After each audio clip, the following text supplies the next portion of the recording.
नमस्कार। प्रादेशिक समाचार के साथ मैं पूनम केरकेट्टा। पहले मुख्य समाचार। प्रधानमंत्री नरेंद्र मोदी ने की विश्व जल दिवस के अवसर पर कैच द रेन अभियान की शुरुआत। कहा, जल संरक्षण और जल प्रबंधन बेहद महत्वपूर्ण। आदिवासी जमीन के हस्तांतरण के मामले को लेकर विधानसभा में जोरदार हंगामा। कृषि कानून पर चर्चा के फैसले का भाजपा विधायकों ने किया विरोध। कोरोना संक्रमण के बढ़ते प्रभाव को देखते हुए राज्य भर में बढ़ाई गई सतर्कता। टीकाकरण में तेजी। मास्क पहनने के लिए चलाया जा रहा जागरूकता कार्यक्रम। और राजधानी रांची समेत राज्य भर में तापमान में बढ़ोत्तरी। 24 मार्च से फिर बदल सकता है मौसम। आंशिक बादल के साथ हल्की बारिश के आसार। और अब समाचार विस्तार से।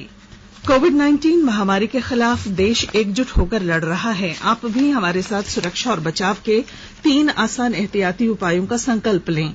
मास्क पहनें, 2 गज की दूरी है जरूरी, सुरक्षित दूरी बनाए रखें, हाथ और मुंह साफ रखें। प्रधानमंत्री नरेंद्र मोदी ने विश्व जल दिवस के अवसर पर आज वर्षा जल संचयन के जल शक्ति अभियान कैच द रेन का वर्चुअल माध्यम से शुभारंभ किया।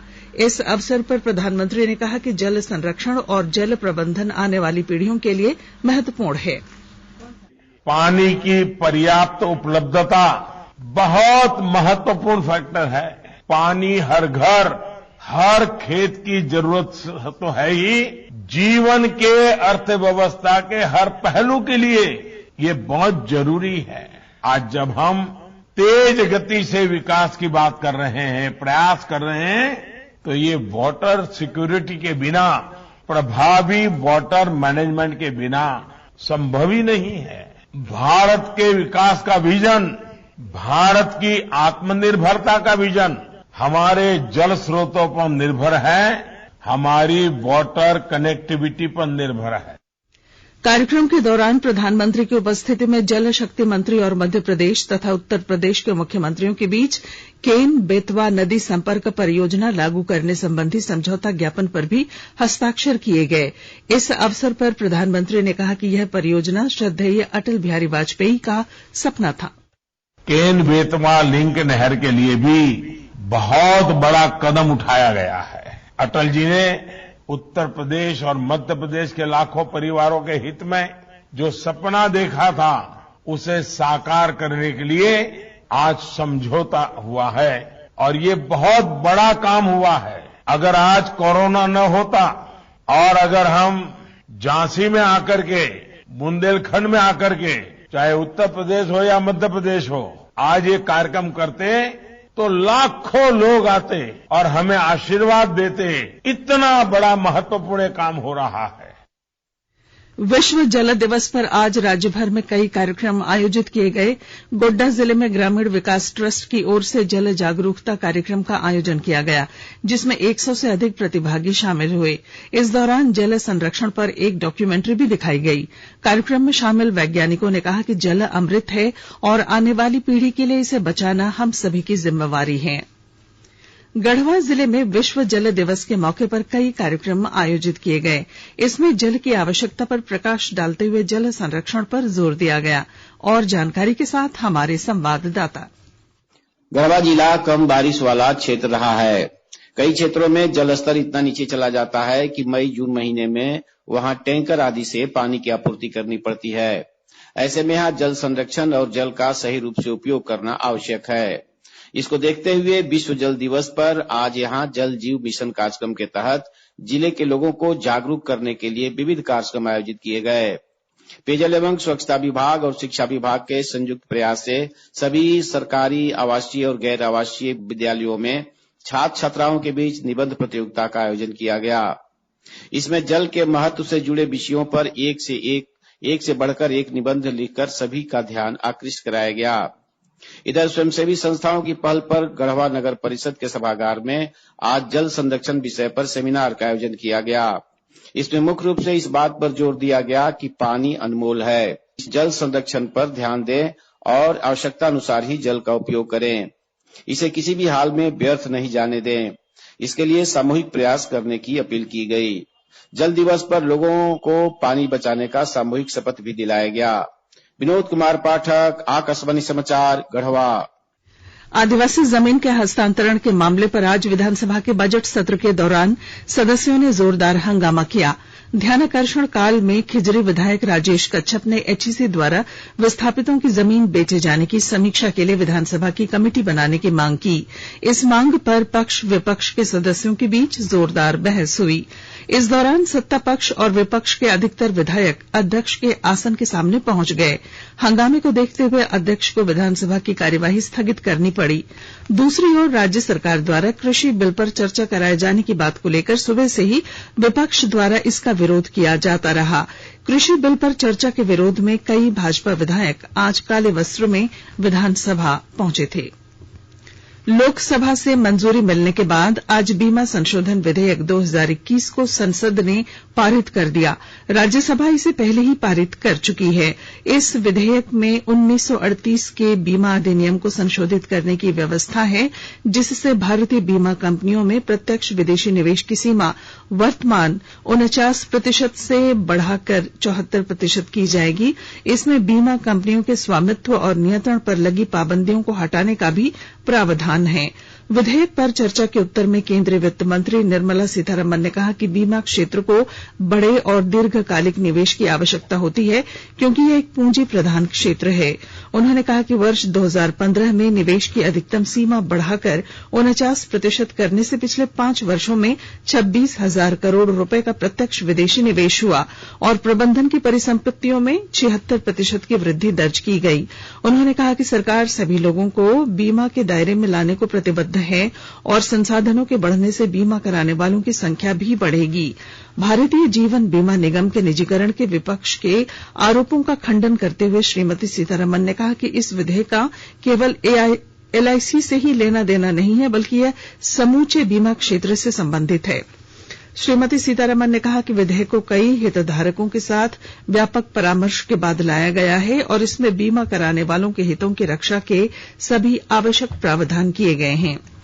उन्होंने कहा कि विधेयक से सार्वजनिक क्षेत्र की बीमा कंपनियों में काम करने वाले 17 लाख कर्मचारियों के अलावा निजी क्षेत्र के 24 लाख कर्मचारियों के हितों की भी रक्षा होगी। आजसू पार्टी के गंगा नारायण भाजपा में शामिल हो गए हैं। आज रांची स्थित पार्टी के प्रदेश कार्यालय में भाजपा विधायक दल के नेता बाबूलाल मरांडी, विधायक रणधीर सिंह, नारायण दास और प्रदेश महामंत्री आदित्य साहू की मौजूदगी में उन्होंने भाजपा की सदस्यता ग्रहण की। गंगा नारायण मधुपुर उपचुनाव में भाजपा के उम्मीदवार हो सकते हैं, हालांकि इसकी आधिकारिक घोषणा अभी नहीं हुई है। आकाशवाणी के ताजा तरीन समाचारों के लिए आप हमारी वेबसाइट newsonair.com पर लॉग ऑन कर सकते हैं।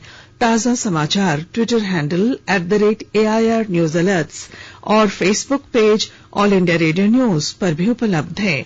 आप प्रादेशिक समाचार एकांश के ट्विटर हैंडल @AIR News_Ranchi और फेसबुक पेज तथा YouTube channel AIR News Ranchi पर भी हमारे बुलेटिन सुन सकते हैं। प्रादेशिक समाचार आप आकाशवाणी रांची से सुन रहे हैं और अब पेश है कोरोना से बचाव के कुछ संदेश। चलो मिलकर एक शुरुआत करें, चलो एक फैसला आज करें, मास्क नहीं तो टोकेंगे, कोरोना को रोकेंगे, चलो एक इरादा करते हैं, चलो कुछ वादा करते हैं, मास्क नहीं तो टोकेंगे, कोरोना को रोकेंगे। भारत सरकार द्वारा जनहित में जारी।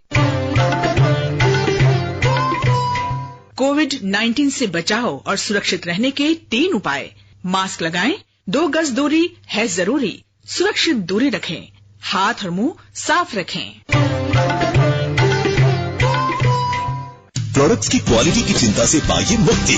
खरीदिए ISI मार्क वाले प्रोडक्ट्स और BIS hallmark gold jewellery issued in public interest by bureau of Indian standards, government of India. प्रादेशिक समाचार में आपका फिर स्वागत है। झारखंड में कोरोना टीकाकरण की गति तेज करने के लिए पंचायत स्तर पर शुरू किए गए विशेष अभियान में सफलता मिल रही है। अभियान के दूसरे दिन 1,43,575 लोगों को पहला टीका लगाया गया। वहीं 3,771 लोगों को टीके का दूसरा डोज भी दिया गया। पहले दिन की तर्ज पर दूसरे दिन भी टीका लेने में बुजुर्ग आगे रहे। कल एक दिन में कुल 1,14,534 बुजुर्गों ने टीके की पहली डोज ली। केंद्र ने टीकाकरण पर तकनीकी परामर्श समूह NTAGI और कोविड टीकाकरण पर राष्ट्रीय विशेषज्ञ दल NEGVAC की सिफारिश के आधार पर राज्यों और केंद्र शासित प्रदेशों को टीकाकरण के दौरान कोविशील्ड की 2 खुराकों के बीच का अंतराल 4 से बढ़ाकर 8 सप्ताह करने के बारे में लिखा है। 2 खुराकों के बीच के अंतराल को बढ़ाने का यह फैसला सिर्फ कोविशील्ड टीके पर लागू होगा या कोवैक्सीन पर लागू नहीं होगा। वैज्ञानिक प्रमाणों के सामने आने के बाद कोविशील्ड की NTAGI और NEGVAC की 20वीं बैठक में 2 खुराकों के बीच का अंतराल बढ़ाने का फैसला किया गया। केंद्रीय स्वास्थ्य मंत्रालय ने कहा है कि सरकार ने दोनों विशेषज्ञ समूहों की सिफारिशें मान ली हैं। देश में अब तक 4,50,65,000 से अधिक लोगों को कोविड के टीके लगाए गए। केंद्रीय स्वास्थ्य मंत्रालय ने बताया है कि कल 4,62,000 लोगों का टीकाकरण किया गया। इसी दौरान 21,000 से अधिक रोगियों के ठीक होने के साथ देश में स्वस्थ होने की दर 95.75% हो गई है।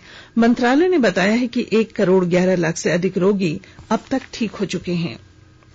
कोरोना संक्रमण के बढ़ते प्रभाव के मद्देनजर राज्य भर में विशेष सतर्कता बरती जा रही है।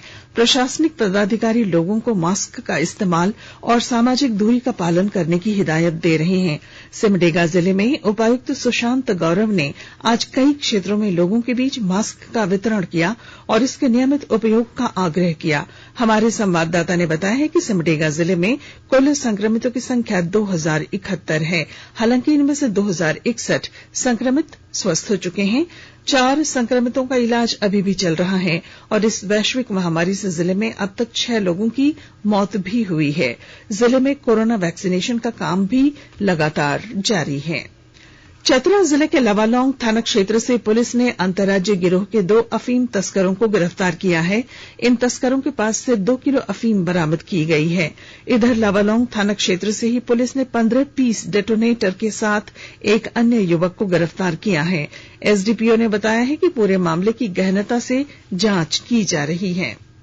मौसम। राजधानी रांची समेत राज्यभर में आज मौसम साफ रहा। अगले 2 दिनों तक मौसम में किसी प्रकार के परिवर्तन की संभावना नहीं है। इस दौरान तापमान में 4 डिग्री सेल्सियस तक की बढ़ोतरी हो सकती है। मौसम विभाग ने अपने पूर्वानुमान में बताया है कि 24 मार्च से मौसम के फिर करवट लेने के आसार हैं। मौसम वैज्ञानिकों के अनुसार 24 मार्च को आसमान में आंशिक बादल छाए रहेंगे और हल्के दर्जे की बारिश भी हो सकती है। भारतीय जनता पार्टी के प्रदेश कार्य समिति सदस्य भैया अभिमन्यु प्रसाद ने हजारीबाग जिले के बहोरनपुर में खुदाई के दौरान मिली 2 बहुमूल्य मूर्तियों की चोरी की घटना पर चिंता जताई है। हजारीबाग में पत्रकारों से बातचीत में उन्होंने कहा कि सरकार से इस घटना की सीबीआई जांच कराई जाए। और 67वें राष्ट्रीय फिल्म पुरस्कार 2019 की आज घोषणा कर दी गई। हिंदी की सर्वश्रेष्ठ फिल्म का पुरस्कार फिल्म छिछोरे को दिया गया।